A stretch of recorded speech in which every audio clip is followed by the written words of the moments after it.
oftentimes when we protect the planet and we start to look at the ocean and restore habitats and protect habitats, there are a lot of challenges that come in that way. And oftentimes we have to automate things to make sure that we can do things more efficiently and quicker. Today is one of those times where we are looking at a project from Project Seagrass to have a seed harvester to help gather seeds from seagrass meadows and be able to help use those seeds to restore in other places, because there are a lot of seagrass habitats to this day that are still being degraded and we need to restore them. As many of you know, seagrass habitats are extremely important coastal habitats. They contribute to biodiversity. They're one of the most biodiverse habitats on the planet, as well as our security of our coastline, and they're great blue carbon habitat, meaning that they sequester carbon, so it's great in the fight against climate change. So it's always important to save these and protect these seagrass habitats, and Project Seagrass is here to do that. And they came on the podcast. I asked them on the podcast because I saw they're doing a crowdfunder for this technology to help better restore seagrass habitats. They have they want to create and build a seed harvester for seagrasses. And I think it was important to help them with their crowdfunder. So I thought I'd have Dr. Richard Unsworth, who is the scientific officer, the chief scientific officer for Seagrass, Project Seagrass, on the podcast to discuss this project and this crowdfunder so that you can have more information. And if you feel comfortable and you're able to, I recommend you donate. I'm going to be donating as well. So I recommend that you donate to this project. But here is the episode on the seed harvester. Enjoy the episode. Let's start the show. Hey everybody, welcome back to another exciting episode of the How to Protect the Ocean podcast. I'm your host, Andrew Lewin, and this is the podcast where you find out what's happening with the ocean, how you can speak up for the ocean, and what you can do to live for a better ocean by taking action. Now, in today's episode, we have a very special one because we don't get to do this all the time. One of the things that I did want to do when I started this podcast was be able to help people complete their projects and be able to communicate those projects. And with Project Seagrass, since the get-go, I've always wanted to be involved in helping them spread the word, because they've done such a great job at building a network and being part of a network of seagrass researchers and practitioners to help protect and restore seagrass around the world, not just in the UK where they're based. And here they have a project that they're crowdfunding for to build a prototype of a seed harvester, to actually use an underwater seed harvester to harvest seagrass seeds and be able to use them to restore seagrass in other places and help degraded habitats get better and get healthier. So this is a really important episode.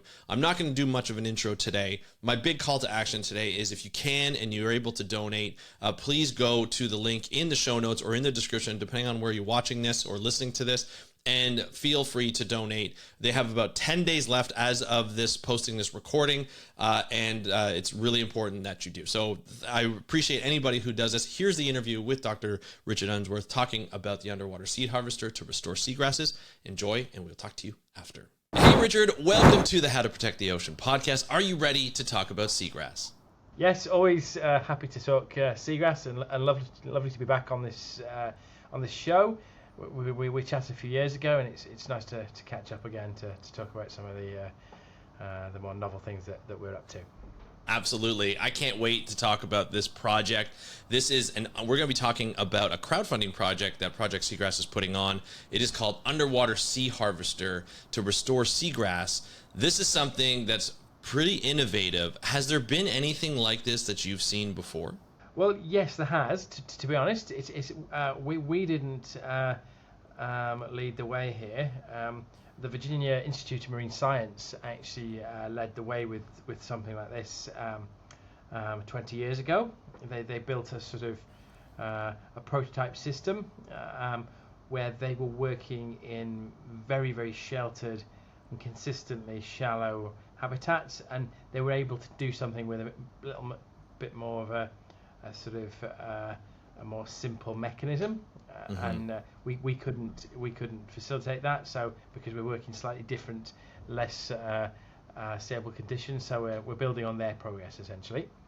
Very nice. I love that. We're going to talk more about the Project Seagrass's project about seagrass, of course, and I can't wait to do that. But why don't we just step back a little bit? I just want to remind people of what you do and who you are. So why don't you just let us know who you are and what you do?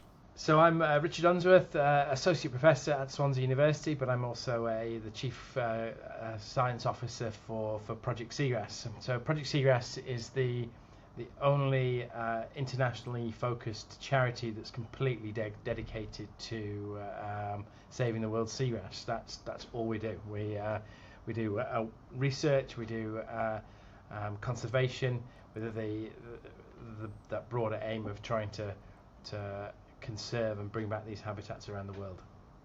It's amazing, and the work that you guys have done has been absolutely amazing. You continue to lead. I feel like a lot of the I guess that the initiatives that are going around with seagrass. I mean, we've had a lot of your team on the podcast in the past to talk about, you know, mapping seagrass and sort of working at workshops with seagrass, and it's been absolutely amazing to see the progress of the organization just growing and building. And I just I love seeing that. So it's super happy to have you back to be able to talk about another incredible project. So where did this? So the idea, I guess, came from this initial prototype, but where did it build off from? Like, why did you guys decide, hey, this is something that we can build upon, and let's try putting ourselves in the tech world a little bit and build on what that first prototype? So as it stands, each year we and other organisations send lots of people out into the shallow waters around Europe, America, other places around the world, collecting seagrass seeds. Yeah, these seagrass seeds are not like, you're not picking individual seeds, but you're picking a spathe of seeds. Okay. Think of something a bit more analogous to a group of seeds on a stem of wheat. Yeah. Mm-hmm.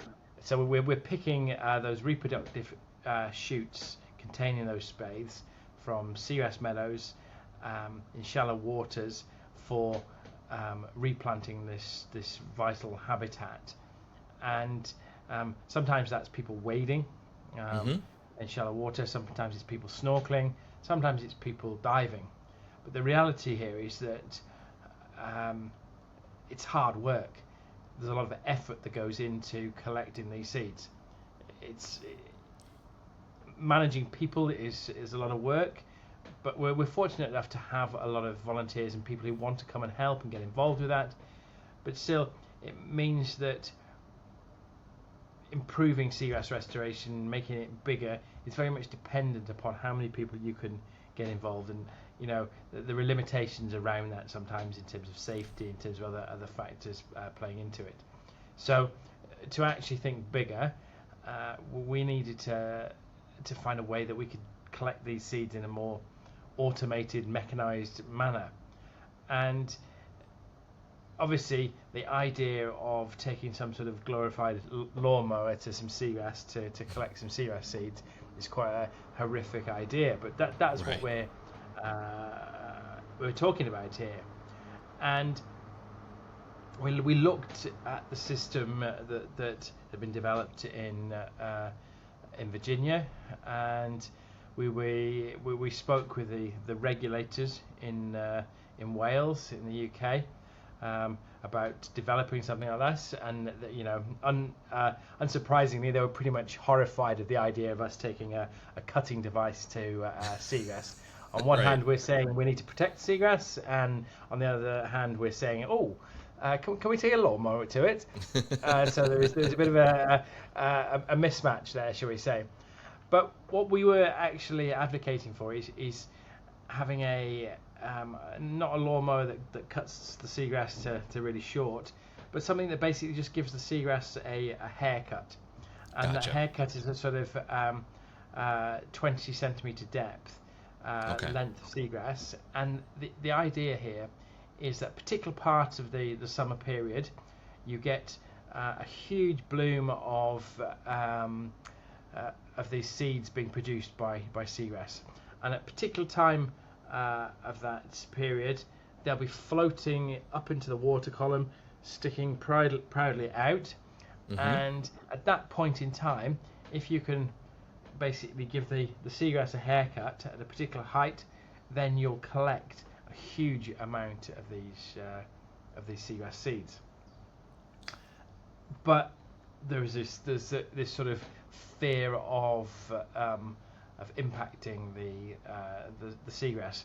So we had a bit of a step back, and what we did is we developed a very sort of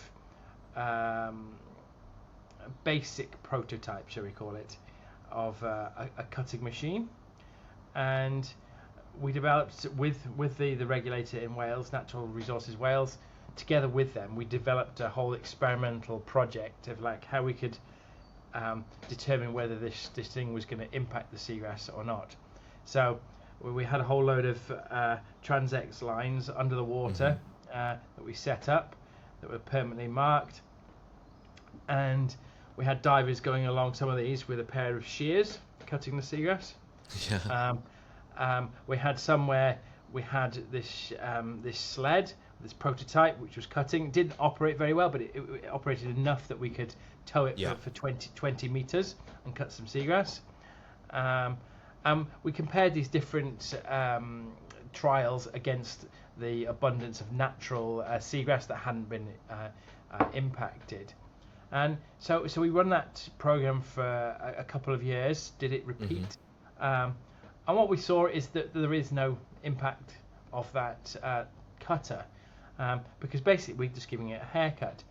And in some ways, that might be a surprise, but in other ways not, because seagrasses all around the world, whether you're talking about them in the tropics or you're talking about them in temperate climes, they're grazed. Animals like to eat seagrass. Of course. So we have Brent geese in the temperate realm, and some of our colleagues who work on the Isle of Wight were recently down there, and they will witness lots of swans grazing, chomping away all afternoon at the seagrass. In the tropics, we see dugongs, we see turtles, there's some types of fish. So it's not really a surprise that if you chop the seagrass, it grows back. Yeah. Right. And we're not digging up the rhizomes or the roots. We're just basically cutting the shoots to a reduced height. And what we saw is that there is no impact. The seagrass remains healthy. It's doing very well. And when you compare that seagrass against natural populations that haven't been impacted, there is no difference. So it's great to see that, and we've just recently written up all that information into an academic paper, because we thought it was a key point to be able to prove that what we're doing is not impacting the seagrass. So we're in this situation. We've got a prototype that it worked a bit, but enough to run the trial. We now had greater assurance that if we did this, we're not going to impact the seagrass. The regulators are beginning to understand that. We're able to get a bit more permission to use a system at larger scale.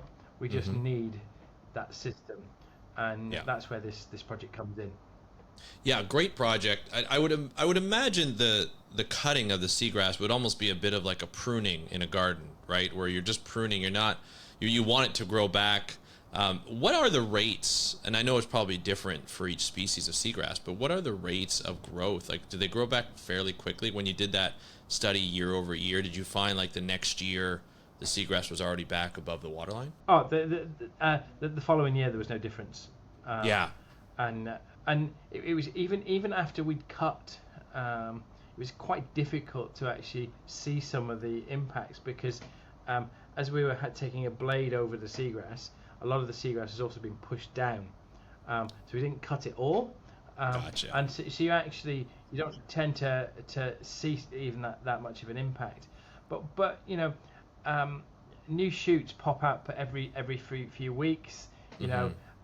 You'll get, like in the height of summer, they'll be growing very rapidly. Over a few weeks period, you're going to get 3-4 centimeters of growth on a shoot. So it's like, really, really rapid turnover. So cut it, and so long as you're not damaging the actual root, the rhizome that's underpinning it, then you're just giving it a haircut, and it'll come back. Fantastic. Now, for the seeds that you do collect, and on a right, whether it's by humans, harvesting them, or the seed collector, what do you do with the seeds afterwards? So at Project Seagrass, we have a whole range of programs around the UK. Some of those are very applied restoration, where we're trying to actually conduct large-scale restoration. Mm-hmm. Some of them are very experimental, where we're trying to learn about some of the intricacies in the ways we replant seagrass. But broadly, all that seed is being used to bring back these habitats, because whether it's in the UK, whether it's in Indonesia, whether it's in Japan, wherever around the world, we have seen huge amounts of seagrass loss. Seagrass is often referred to as the canary in the coal mine, or the canary in the ocean, really. Where we've lost seagrass, it's really an indicator of the quality of the environment that it's living in.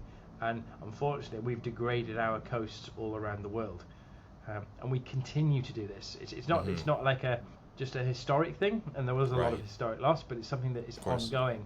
We continue to see it. Obviously I work in the UK for a lot of my time, Mm-hmm.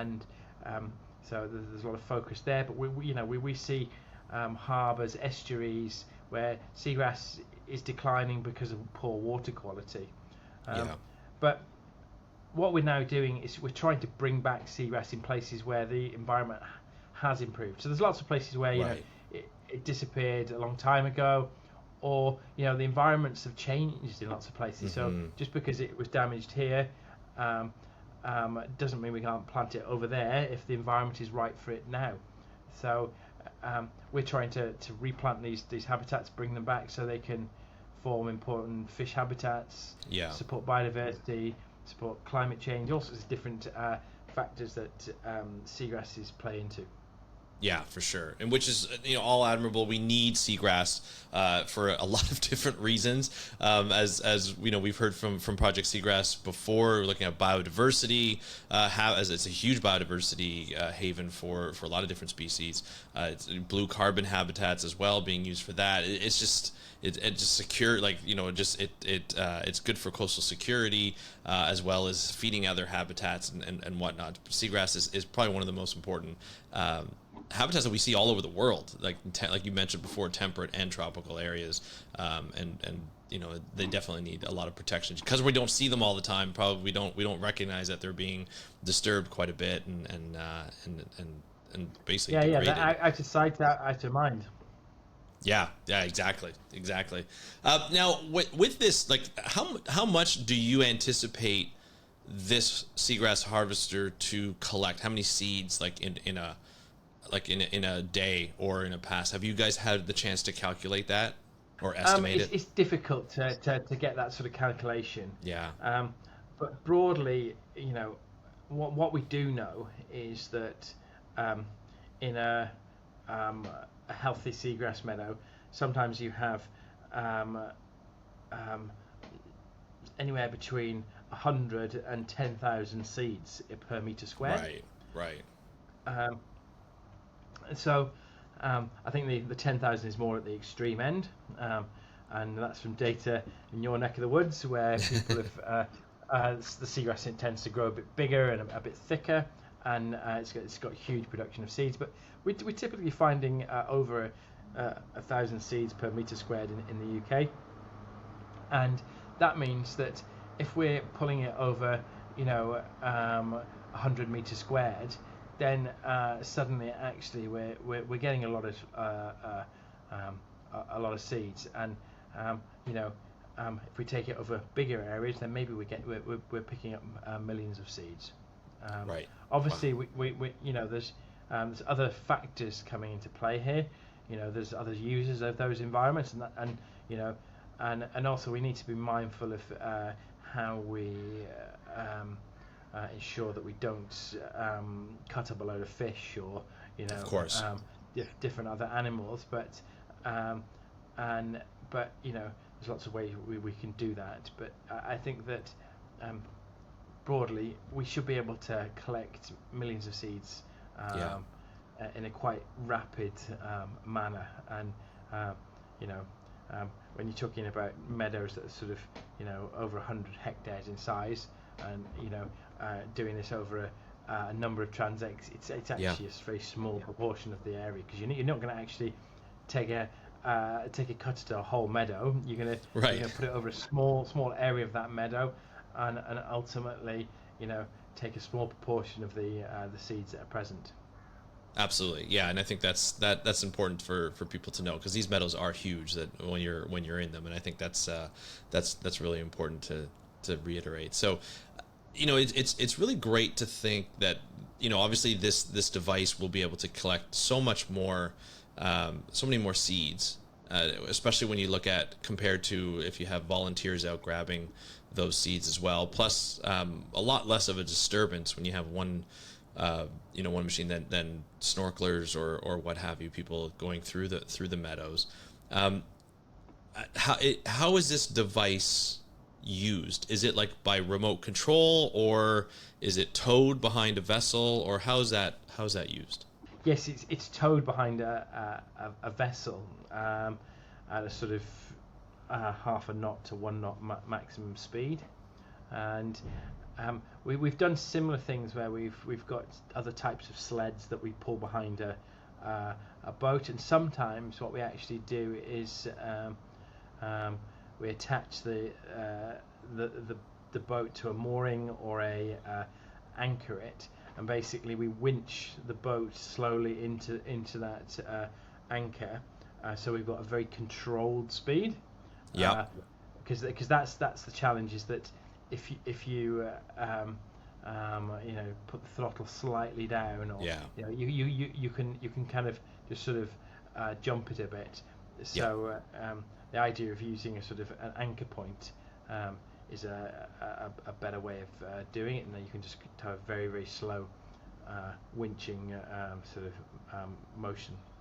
Yes, just more of that constant movement across the meadow. That's great. That's great to see. It's interesting too, because when you don't think about these things a lot of times when you're planning it, you have to be out in the field, and you have to know how to work it, and you have to know how it would react to the vessel, how it would react to an anchor point, and explore these different aspects.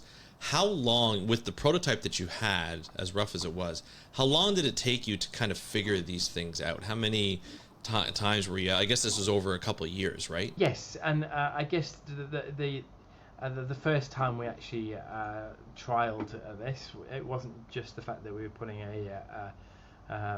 this crazy sled into the water for the first time, but we had some funding to buy a brand new boat, and that was more of a landing craft style boat, which is in some ways very good for working in shallow waters, but we're actually it's sort of, when you get a bit of wind, it becomes a bit of a sail. So Gotcha.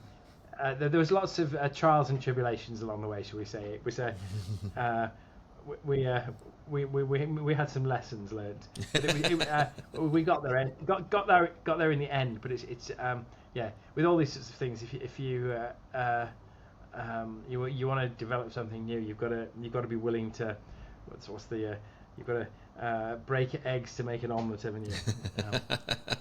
Absolutely. The patience is definitely a virtue when it comes to creating something new like this. Now, what's interesting is I haven't seen anything like, you guys have done some pretty interesting things at Project Seagrass, putting the mapping platform together and so forth.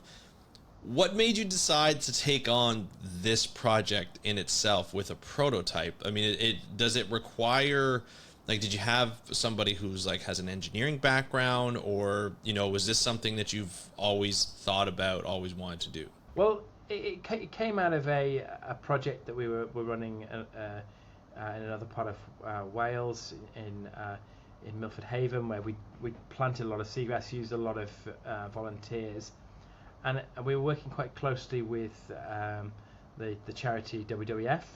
All right. And they'd been involved with it, and one of their funding officers was actually quite a astute character, and a guy called Jim Nichols. He came out with us and was like, well, this is hard work, or this is hard graft.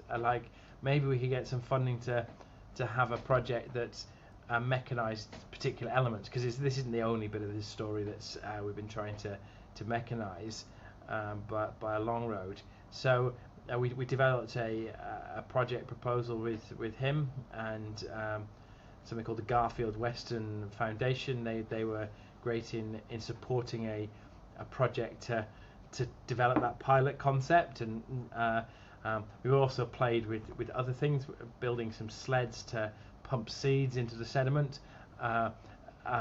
building some aquaria that was like which allows us to process the seeds, because once we've collected them, there's other laborious jobs that go with that. So we had some funding to do all these different things, and that's why we sort of started getting these developing these ideas of how can we mechanize this, and so we're able to run that project where we worked with the regulator to do all that testing and to develop that pilot. But we're now at the point where we've demonstrated that and we've got a proof of concept. We just need to turn that into reality. That's amazing. It's got to be quite exciting to come to this point after all those years of putting this together and thinking about this and fidgeting around with how to tow it and what it should look like and how to design it. As I look at the website for the crowdfunder, you're close. You're very close to your goal, and we're in about the last week and a half, probably last week, proper to be able to get this funding. Once you get this funding, and we're going to say when, because I'm confident that you'll get it, because I know a lot of people in our audience would love to be a part of seeing this story develop as a microfunder and so forth. What's the plan once the funding happens? You're gonna go out and get the materials to build the prototype. So we've been working with a company called Tandem Ventures. They're a bit of a quirky group of people who do all sorts of things, from building jetpacks. Oh wow! Designed a range of kit. So they're engineers. They're people with those natural skills to build and engineer things.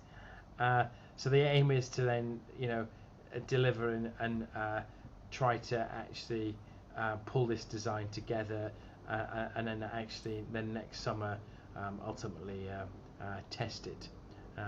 And that's the key part there, is to be able to test it next year. And so I guess the crowdfunder is the sort of minimal point of what we're hoping, and it'd be great if we were able to raise a bit more so we can do a bit more next summer. But the key thing is to get a truly operating piece of kit that is no longer at a prototype level, and we can actually roll that out.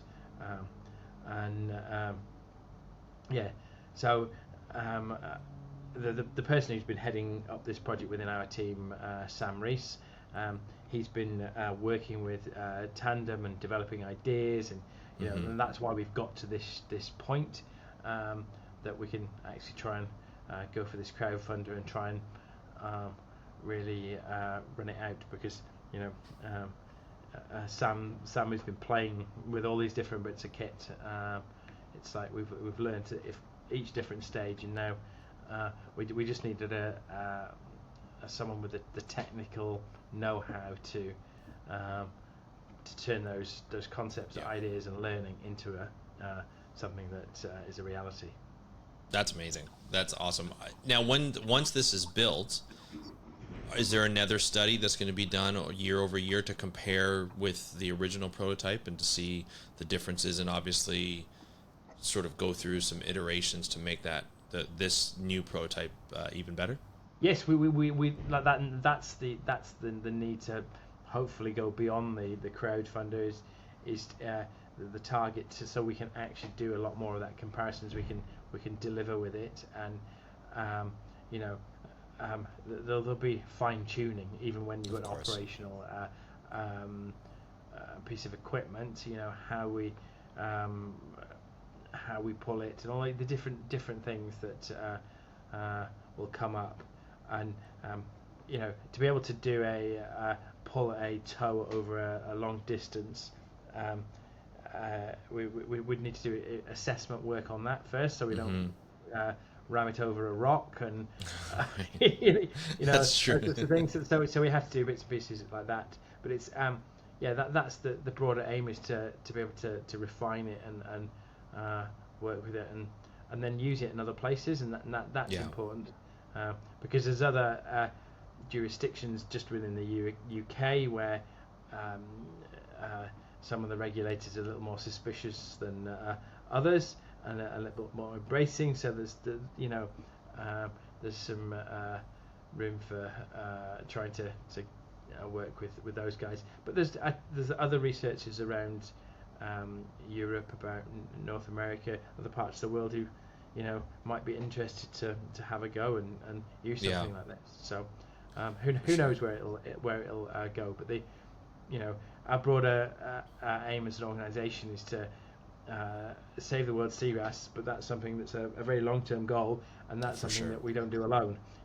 That's about partnerships. It's about working with organisations all around the world, and if we can develop knowledge and equipment and things that other people can run with, then that's what we want. So if someone uses something like this in Japan as a result, then it's a success. Absolutely. That was going to be one of my questions. There was the ROV that was developed a number of years ago, and it was by a company called Open ROV, and they made it small and they made it compact and they made it essentially that anybody can buy. I think it was like $1,000 or $1,500. There was also an option to build it yourself, and so it was like a DIY kit for like $600 or $700. And then at one point, somebody backed it, and James Cameron actually backed it and said, "Hey, I'm gonna buy 1,000 of these, and you can give it to all these different organizations so that they can also use it and they can gain access to it and use it for conservation projects." I know that we're in the very beginning stages of this prototype, trying to get it funding and built, so that it's usable. But is that the idea going forward? As you mentioned, if somebody in Japan wants to do it or somebody in Indonesia wants to use something very similar to that, is that in the future plans of saying, if we can make this really compact and make it easy to either build or use by other people, this is something that could be commercialized and shared with a lot of other people in different countries who are doing similar work to you?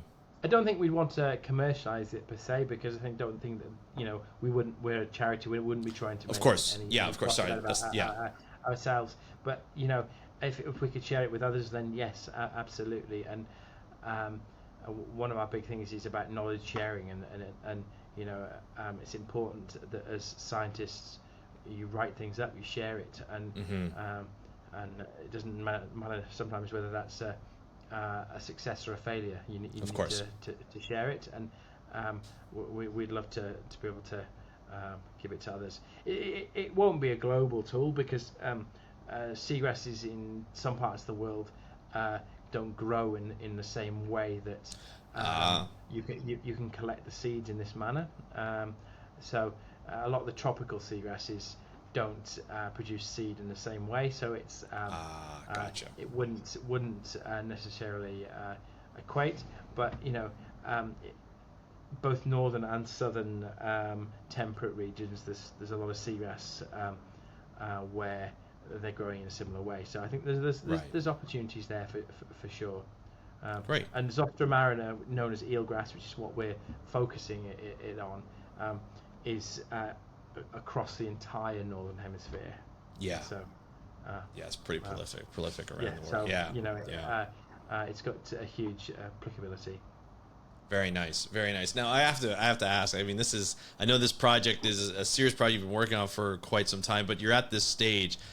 How excited are you and the team to be even at this stage and to be so close to the target? Oh, we're stoked. It's an exciting project. It's really nice to know that people want to support us, and I think in running a charity, it's amazing how people come to the fore and want to support you, and people in all sorts of different walks of life, in different sort of scenarios, whether they're wealthy or not. We get all sorts of different donors, and it's amazing to see how people will support the work that you're doing, because I think there's a lot of eco anxiety out there as well. And there's a lot of people, Absolutely. like wanting to do something, and in some walks of life, people can do things and change things, but in others they can't. And actually supporting a charitable organization to do something like this is a nice thing, and it's something to never assume you deserve as a charity, but it's lovely to see it, where people are actually giving their hard-earned money to support an activity that can improve the status of the environment. Yeah, absolutely. And I'll be honest, I think it's a testament to your team in the work that you've done in the past, as well as continue to do, and be very transparent of the work that you've been able to do. You've not only do you have a great comms team, but you have people on the team that are love seagrass, love to share their work on seagrass and their thoughts. And I think that's really helped gather your more eyes on the work that you're doing, and it's showing already in this part. There's still quite a ways to go, and there's 11 days left as of this recording, and I think we're going to be publishing when there's 10 days left. So I want to tell people, like, I've got a lot of people who are like, hey, I don't have money. I don't have a lot of money to donate to large projects, but this is a way. The crowdfunding for things like this is a way that you can donate little pieces, like little bits and bits, and it'll go towards a larger project that can help restore seagrasses in the future. I think this is an investment that's definitely worthwhile. And, I know I'm going to be donating, and I'm looking forward to doing that. And when I saw this project, I was like, oh, we got to have somebody from the team on, to be able to talk about this and to be able to help just push it over. September 30th is when this crowdfunder is complete. Yep, that's the end date. And I would love to have people support. It's hugely Absolutely. appreciated, and we're aware that it's never easy to give hard-earned funds away, but it's hugely appreciated when people do. Yeah, absolutely. And I've done episodes before on sort of eco anxiety, climate anxiety, and this is part of how you can help, and how you can ease off some of that anxiety. Is like, there are people out there that are doing some great work and doing their best to help with the planet, help with the environment, and restore seagrass is part of that.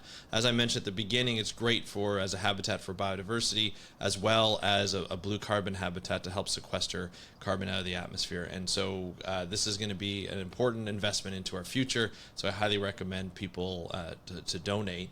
So to do that, I'm going to put a link in the show notes, and people can go over and donate. Do this soon. Don't wait. And even if you see they're getting close to the goal, as Richard said, if they go over, that's okay, because they'll use those funds for more studies and so forth. So don't worry about just getting to the goal. Just donate what you can and what you're able to afford, and let's see this thing get going. And I'm looking forward to seeing its progress. So Richard, thank you so much for joining us on today's episode. We really appreciate the work that you and your team continue to do, and we look forward to having you back on to find out more results from the prototype. Thank you very much for having me, and it's lovely to catch up and hear your podcasts, which are always an interesting addition to lots of journeys I've had driving across Wales. So thanks very much. Awesome. Thank you. We really appreciate it. Yeah. Thank you, Richard, for joining us today on the How to Protect the Ocean podcast. I really appreciate you coming on, explaining why we need a seed harvester, why it's important, how much more efficient it will be, how many more seeds it will collect, and what we need to do, and sort of the call to action of why we need to protect and restore seagrasses, not just in the UK, not just in Canada, not just in the US, but all over the world. And I really appreciate the work that Project Seagrass have done. You and your team have been fantastic. And this crowdfunder at this point is 71% funded at this point of this recording. And I'm hoping it'll be funded for beyond 100%. And I hope we are a part of that as an audience. So, a lot of people that I've engaged with in this audience have said, hey, if there's a way that we can be part of projects or be able to contribute to projects, we would love to do that. This is one of those ways. And so I highly recommend that you go to the link in the show notes as well, or in the description if you're watching this on YouTube, and feel free to donate whatever you can. There's different amounts. There's incentives for different amounts, but we really appreciate anything that you can donate. So go over to the show notes, as well as in the description if you're watching this on YouTube. And I want to thank you so much for joining me on today's episode of the How to Protect the Ocean podcast. Thank you so much for your donation. If you decide to donate, if you can donate, and just listening. I really appreciate you just listening to this. And if you know people who are interested in this kind of stuff, just share it around and maybe they will donate as well and support this project. So thank you so much for joining me on today's episode of the How to Protect the Ocean podcast. I'm your host, Andrew Lewin. Have a great day. We'll talk to you next time, and happy conservation.